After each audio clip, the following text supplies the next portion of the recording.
ये है winter season का फ्लावर। जितना सुंदर इसके फूल हैं उतना ही सुंदर इसकी पत्तियां भी हैं। ये है नास्टार्शियम।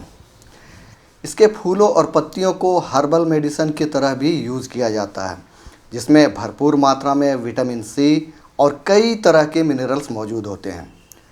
तो आज हम इसी फ्लावर प्लांट नास्टार्शियम की प्लांटिंग और केयर टिप्स के बारे में बात करेंगे, जैसे नंबर 1 नास्टार्शियम को कब लगाना चाहिए, नंबर 2 इसके लिए सॉइल मिक्स कैसे तैयार करें, नंबर 3 नास्टार्शियम कितने दिनों में फ्लावरिंग करता है, इसे किस तरह का खाद देना चाहिए, और नंबर 5 नास्टार्शियम में हम ज़्यादा से ज़्यादा फूल कैसे ले सकते हैं और ये कितने वेराइटीज़ के होते हैं। हेलो दोस्तों, मैं हूं अजीत और आप देख रहे हैं फीलिंग्स ऑफ गार्डनिंग।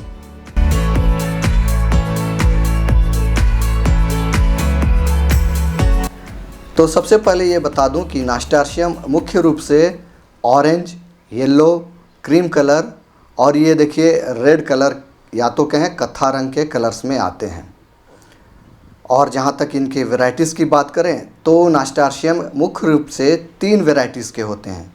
एक होता है बुशी वैरायटी, दूसरा है ट्रेलिंग वैरायटी और तीसरा है क्लाइंबिंग वैरायटी। बुशी वैरायटी के नास्टार्शियम का ग्रोथ 1 से 1.5 फीट तक होता है, तो ट्रेलिंग वैरायटी 3 से 4 फीट तक बढ़ते हैं। और अगर बात करें क्लाइंबिंग वैरायटी की तो ये 10 से 15 फीट तक बढ़ जाते हैं। तो यदि आप गमले में नास्टार्शियम लगाते हैं तो बुशी वैरायटी या trailing variety is the best. और गमलों का साइज़ कम से कम 8 से 12 इंच का तो ज़रूर लें। इन सभी प्लांट्स को मैंने 12 इंच के गमलों में लगाया है और देखिए पौधे पूरी तरह से बुशी होकर पूरे गमलों को कवर कर लिया है।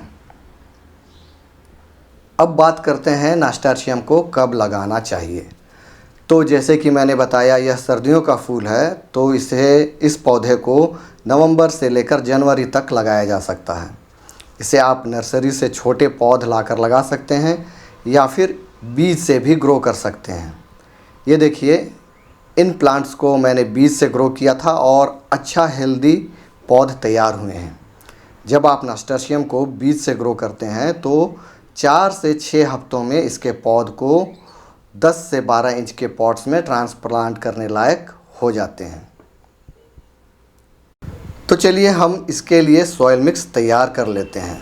इसके लिए मैंने लिया है 50% मिट्टी, 25% कोकोपीट, 25% वर्मी कंपोस्ट और इसमें मिलाया है 2-2 चम्मच बोन मील और नीम की खली। तो चलिए इसे अब हम गमले में लगा लेते हैं। देखिए ये वाइट जो सारे हैं इसके रूट्स हैं, बहुत ही बढ़िया इसके रूट्स के जो है डेवलपमेंट हुए हैं ये। अब इसको लगाने के लिए मैं ये प्लास्टिक का पॉट ले रहा हूँ और ये मैं 10 इंच का पॉट ले रहा हूँ और इसमें ड्रेनेज होल्स अवश्य होने चाहिए, जिससे कि excess water in drainage whole से बाहर निकल जाए। पत्थर के टुकड़ों से इसे हम ढक देंगे। इससे हमने ड्रेनेज होल्स को बंद कर दिया है। अब जो हम इसमें सॉइल मिक्स भर लेते हैं।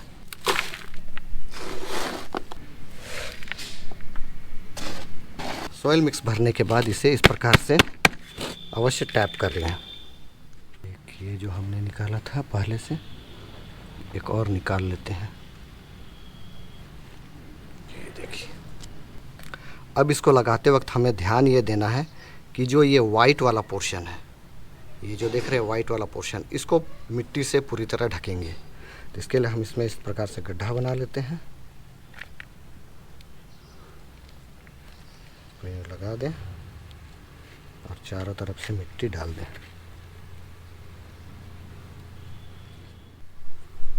ये बना लेते हैं गड्ढा और इसको इसमें डाल करके यूं लगा देंगे। इन दोनों में हम दे देंगे पानी अच्छी तरह से।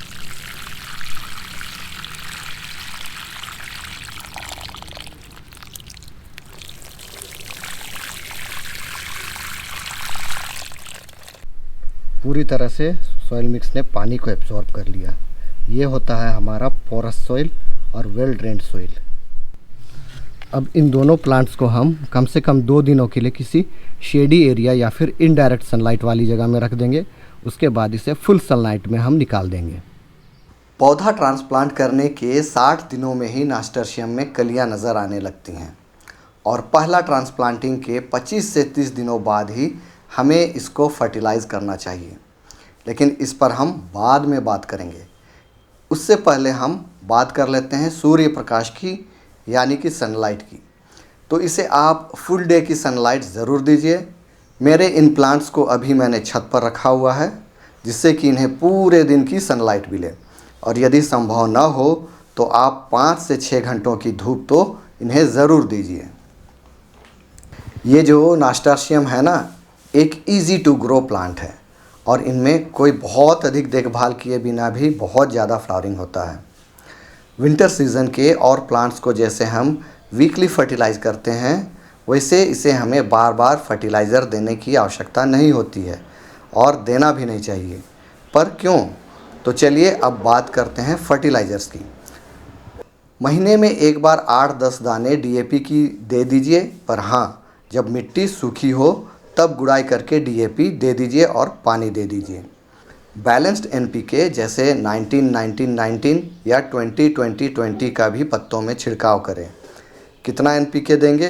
तो 1 लीटर पानी में 1 छोटी चम्मच एनपीके घोलकर फोलियर स्प्रे करें और प्लांट का ग्रोथ बहुत बढ़िया होता है। वह भी महीने में एक बार ही इसका फोलियर स्प्रे करें।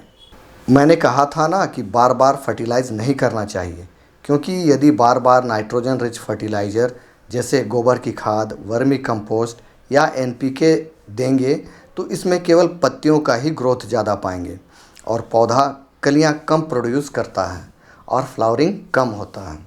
और जब पौधों में कलियां नज़र आए तो नाइट्रोजन रिच फर्टिलाइज़र देना बंद कर दें और 25 से 30 दिनों के अंतराल में गमले के साइज़ के हिसाब से 1-2 चम्मच बोन मील दे दें।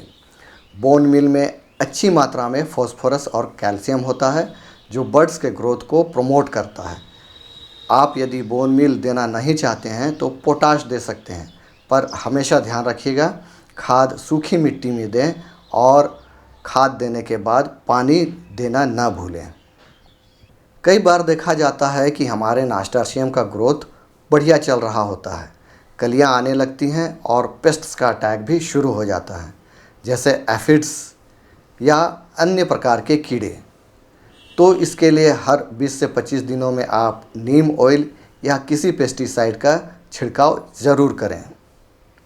नास्टर्शियम में लगातार फूल चाहिए तो इनके सूखे पत्तों और सूख चुके फूलों को तोड़कर हटा दें।